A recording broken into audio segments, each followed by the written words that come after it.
Hi, welcome to another episode of Ads Metal Detecting. I'm Ads and we are heading towards 250 subscribers. So a big thank you to every single one of you that comes and watches, interacts, that likes, comments, returns, subscribes. It all helps. So if you haven't already, please go and hit that subscribe button. It really does help. It helps everything move forward, and we're gaining some real traction, and I'd like to think the episodes that we're putting out you do like. Now I do want to draw something to your attention. If you haven't checked it out, please come and join the Facebook group. I'll put a link just here. On the Facebook group, it's a community Facebook group. It is not for my use to promote the channel. I can do that elsewhere. I have a page for that, and people can come onto YouTube and see what I have to offer. This is a community group, so it gives you the chance to show me what you found, show everybody else what you found, post your videos, pictures, images, requests, ID requests, interact with other content creators, interact with other users, members, saying thank you, suggestions, tools, tips, absolutely anything. As long as it's to do with metal detecting, it goes, and it's your guys' group, so please come along and join. We are going to be doing a finds of the month. I'm just finalising the stuff for that, but any day that's going to go live, so you all are welcome. Every single person, just come and join this Facebook group. So if you find something spectacular throughout February, that will be running. There will be a post in there. Go and find it, put what you found for that month, and at the end of the month we'll pick a winner. So that's coming soon. If you haven't already, I did post it on the last episode. If you haven't checked that, that's a great episode. But go on to TikTok. We've got a lot of traction on TikTok as well. We post a lot of things on there. If you haven't already looked at previous episodes we've done, please go and have a look at that. There is some cracking episodes: gold, silver, hammered coins, little bits and pieces. It's a real good insight into metal detecting. So if you're new to the channel, if you have stumbled across this video, as it is a beginner's guide to metal detecting, it's worthy of checking out, along with many other content creators that are creating this kind of stuff. So today's episode is a little bit different from the other videos that you will see. You will see a lot of videos that are giving you the bit that comes next. So you're watching this if you fancied a little bit of metal detecting, you've thought about it, it's something that you wanted to do, and you come to this video. Now if you come to the other videos, they'll tell you about your machines, they will tell you about what you need. What they won't tell you is the most difficult part, which is permissions, which is where you can go, how to go about that and how to get started. And that's where we're going today. So that's why it's a little bit different. It's something I thought about, while I was on a dig today. It wasn't a very fruitful dig, but my mind's always whirring of things, and this is something that I've been thinking about. So let's crack on with this and let's get into this video, because I'm sure if you've never picked up a metal detector before, if you've only just thought about it, this is probably one of the first stops you want to do before you think about all those other things. We will be going on to, in another episode, things you may need, accessories you may need, things you haven't thought about, and we'll cover that in the next video. So let's crack on with today's video, which is a beginner's guide to metal detecting. So as I spoke about previously, what I wanted to do was do something that may help you if you're making the most common mistake. And one of the most common mistakes people make is they purchase the metal detector and then wonder where they can go, or get into trouble for doing that. So this is really a guide. Now the first thing you need to remember is every single piece of land in the United Kingdom is owned. There is no exception to that. Everything is owned, despite what people believe that public pathways, public parks, public fields, they have a right. They do not have a right. They are owned. Every single bit of land throughout this country is owned by somebody. That is the number one rule in metal detecting. You need permission to go absolutely anywhere. So how do you go about getting that permission? Stay tuned. So as we've discussed, detecting anywhere in the United Kingdom Every bit of land is owned by somebody. If you go onto that land without permission, it's a criminal offence and you can be charged. They can, one, confiscate your metal detector and equipment. Now, if you've just paid out for that, that's a pretty expensive trip.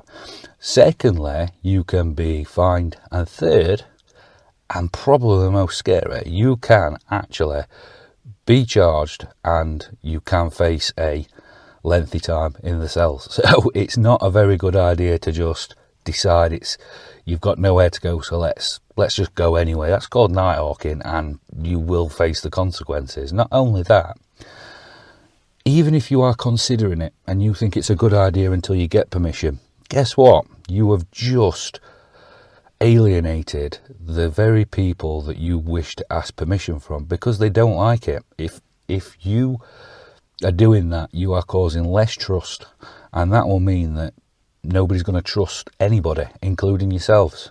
So that permission gets harder and harder and harder to obtain. So just don't do it. There is some options for you, and I'm going to talk about those. So the most popular place to detect, there are various other places to detect, but the most popular is farmland, be that pasture or arable. Now, there is two ways to gain that permission. You can either write a letter or you can ask face to face. Now let's talk about the first one first. Writing a letter. People do have success with writing letters. A second class stamp is quite expensive now in the context of the amount of letters you're going to send out. When you send that letter out, you are going to have to put a self-addressed, self-stamped envelope in there, or you will not get a response anyway. So when you factor in 2 stamps per farmer that you are sending to, and the cost and time you're taking to do that, the expense is astronomical, because you are going to get maybe 1 to 2 responses every 50 letters. And you're probably going to get 1 successful response every 200 letters. And I am not exaggerating with that. We've all been there. We've all done it. Some people are successful, but it is very, very, very expensive. And there is no actual probability that you will get permission that way. Now, if you're uncomfortable approaching a farmer and you want to write letters and expense is not a question for you, go ahead and do that. That is absolutely fine. Going and knocking on people's doors is not something that everybody can do. But if you can gain enough confidence to knock on somebody's door, be polite and ask the question. This is the best route, and that's the second part of this. You can knock on a farmer's door and say, "Hi, I'm such and such. I live in such and such. I've just popped over just to see whether it'd be okay if I can metal detect on your land." And if they say no, you say, "Thank you very much for your time. If you do change your mind, can I leave you with this? It's a phone number." That's it. More often than not, you're going to be successful by knocking on doors. You're going to have no's, and it's absolutely fine to have no's. Be polite, be courteous, and that's all that matters. And if you can gain the courage just to knock on a door and ask a question, however, nervous, anxious you are, that is the best way to be successful in gaining permission. Okay. I want you to remember these 5 things. Be polite, introduce yourself, ask the question, listen, and be willing to reassure. And the final part means that you understand the ins and outs of metal detecting. You understand and I'm not talking about what's written down on your NCMD. What I'm talking about is reassuring the farmer, 1, that you're trustworthy, 2, that you know how to be on the land, shutting gates, making sure animals are safe, reporting people that shouldn't be there, filling your holes, all the standard things that people may not think about when they're there. Because at the end of the day, they need to be able to trust that when they let you on their land, that you are safe to be there, and that you will keep other things safe and you will protect their property. And that's literally how you have to reassure the farmer. Now, if that is something you don't want to do, if that is far too daunting for you, you don't think it's going to be viable, you've tried and you've not had much success, don't panic.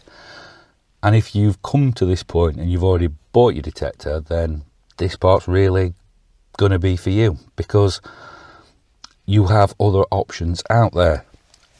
Now, you can detect on the vast majority of beaches. Some beaches are privately owned. Remember the golden rule: every bit of land in the United Kingdom is owned by somebody. So most beaches throughout the UK are owned by the Crown Estate. Now, you can go onto the Crown Estate website. There'll be a little picture of what that looks like there. Here's the address that you need to follow. That will give you a guideline. It's under metal detecting and drones. But on there, you can click a map. This map shows you in purple all the beaches that you are allowed to go on by the Crown Estate, as long as you follow the Treasure Act rules. There's places that you can go on.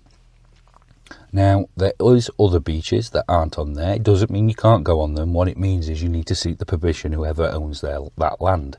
That could be that it's privately owned and you need to seek the permission of the person that's on it. But for now, those beaches there that are in purple, you can go on. Now, if you don't want to go on the beach and you do want to go detecting, there is 2 more routes you can go. In fact, there's several more routes you can go, but we're going to focus on 2. One is to join a traditional club. Now, they will be local to you. They will meet probably once a month. It's traditional in the sense that that's what happens. You pay your subs for the year. You then go on digs with the club. That's arranged through the club. They'll interact with you where you go in. They seek the land. You turn up, follow their rules, and you can go and detect on there. The second part of that is that you can join what is a more modern club, or a less traditional approach. Now, this works in that these are mostly based on Facebook groups and some websites. And on the Facebook groups, you can join that group. They will list up when a dig is. They will either put your name down on a list, or you will go onto the events one, check that, because a lot of people ask that. There's an events tag, you can click on that and click go in. You pay your fee and you go. You follow the rules, pretty much like a traditional club, less the meeting, because the meeting is 24/7 in that group, if that makes sense. These range from a dig of £10 all the way up to £25. Weekenders that are more, and long weekenders which are more, but normally include your camping. Now, that brings me on to the rallies, and there is some big events. Digathon is one, Detectormania. There's lots and lots and lots of rallies where, rather than pitch up and just detect, we have entertainment for the time that you're there. You can camp free of charge there. They do expensive camping, yurts and things like that. Bring your caravans, whatever it is you choose, they can do that. All the big dealers are there, and the Farsley and Sons offices are there. There's markets, there's all sorts of things. It will tell you each one that you go into, and you get to meet with like-minded people. Now, one of the benefits of joining a club, if we go back to that, is that a lot of clubs, if you contact them prior, will have spare machines. These are primarily for anybody that is new to metal detecting, that can borrow the machine for the day to see how they get on with that machine, to see whether they like metal detecting before they make the plunge. Now, you can't go every week and go, I want to borrow the machine. You would have to purchase one eventually. But that gives you an idea, one, about metal detecting, or two, about the machine. So it's really, really good to get involved that way. Now, both will seem very daunting places, and I've heard this in Facebook groups, YouTube, in the chat, people face to face, that they turn up or they think about it, and it's people with the most expensive machine, dressed like deer hunters, camouflage to the nines, pockets full of everything and bags and everything there, and they feel like they're out of place because they're not appeared like that. what I want to tell you is every single person has been in your position. They have had to join a club. They have had to join a group. They have had to go on digs. Anybody that's there, they will all have felt the exact same as you.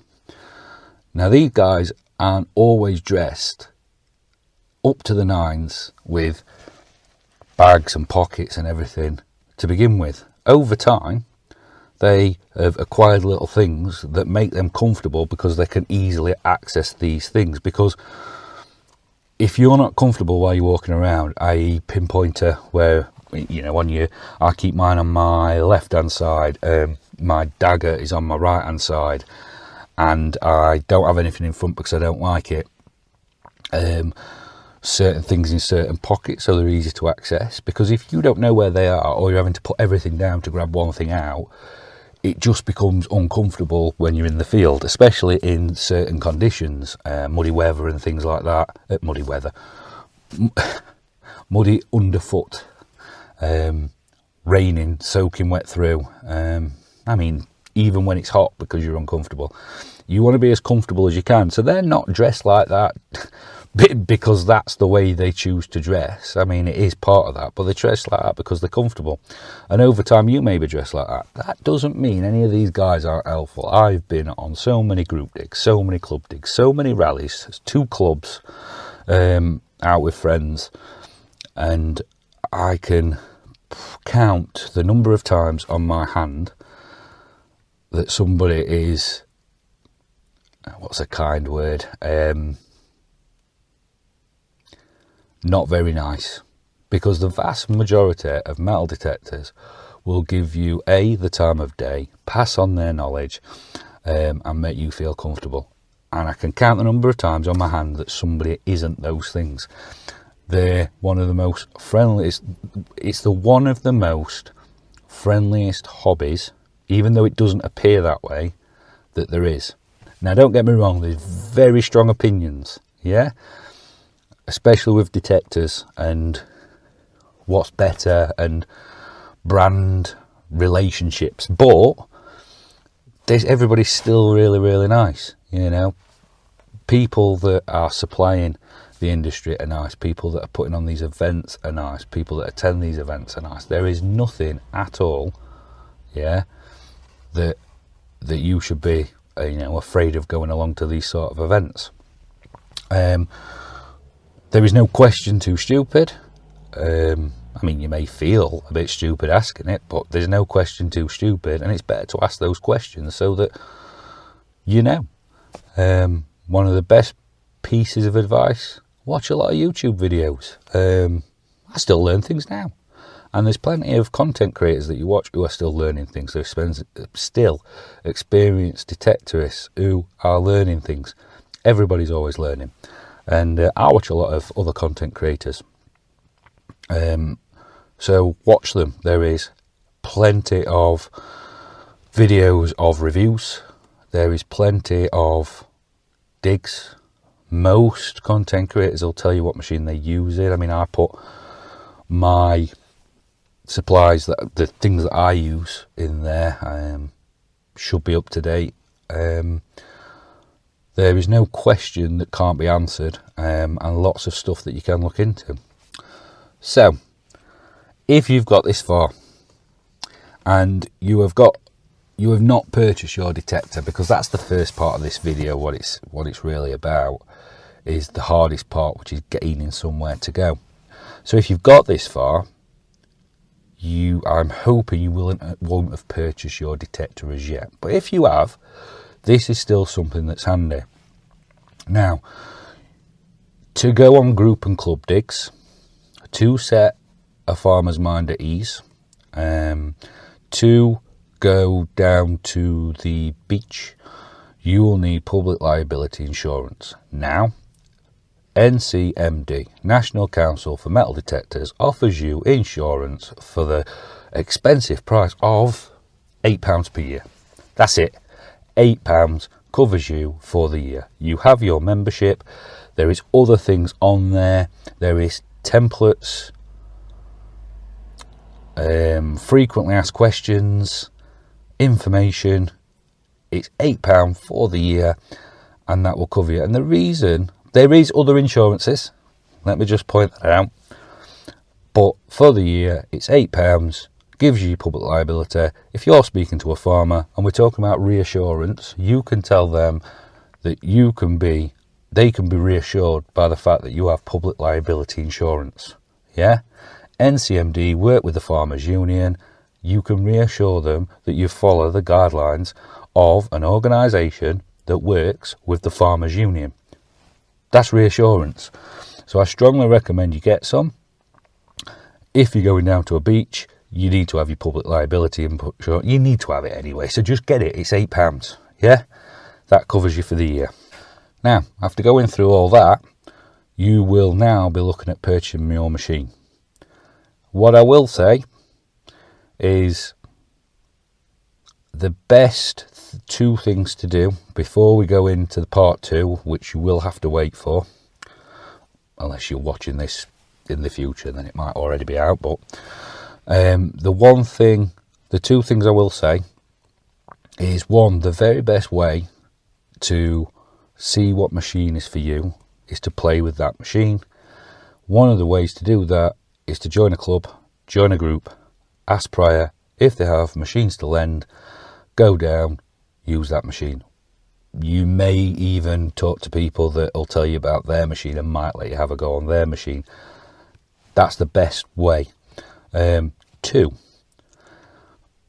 which can be combination after number 1, is to go and see a reputable dealer, preferably in person, because they will or should have machines that you can look at.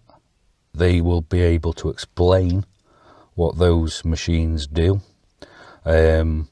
You can talk to them about what you feel comfortable in. You'll be able to hear it. They may have test beds. There is so much you can gain from doing that. You will also then receive all your warranty, after service, aftercare, all that thing. So that would be my advice. Now in part 2 we're going to discuss it and why some of that is important, and what not to get too bogged down in. But for now, that is the end of the episode.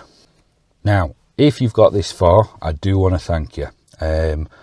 It's a video I thought about, a video that is much more of me talking and less of the viewing, but one that I hope is informative to people who are thinking about picking up or joining, or maybe you've just bought your detector and you're just inside the hobby but don't know what to do. I hope this is informative. If you have got anything that's on your mind that you think could help this video, because I may do another one in the future that we can update, put that down in the comments. If you're watching this and you're thinking you disagree with something, put it in the comments. That's absolutely fine. If it has been of use to you, if things are now making a little bit more sense and gives you the confidence or the ability to go and do some of those things, please put a like, comment as well. Absolutely fantastic. As always, please subscribe. When I hit 250 subscribers, yeah, if you're watching this and I've got more, then do I need to put that link? What is it? If you're watching on demand, please do not vote. Yeah. As soon as I hit 250 subscribers, there will be a giveaway.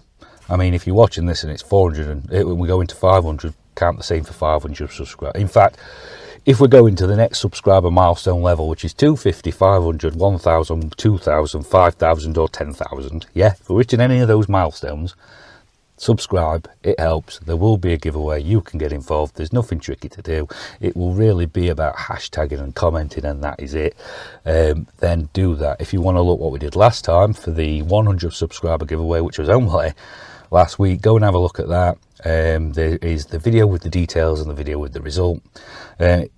Please subscribe. If you want to check out all those episodes, there'll be one following. If you want to check out other episodes, I'm sure you can just click on my the icon just there and look at those episodes. There will be a couple recommended after this, and you can subscribe easy with a little round circle, whichever side it will be. Please join the Facebook group, especially if you are new to detecting, because you'll be able to get involved and join in over there as well. And there's plenty of helpful people, other content creators and people that will just help you. So that's fantastic. TikTok for all my shorts. Facebook, TikTok, YouTube. I'm Ads. It's been another video, and you'll catch me soon with some more content.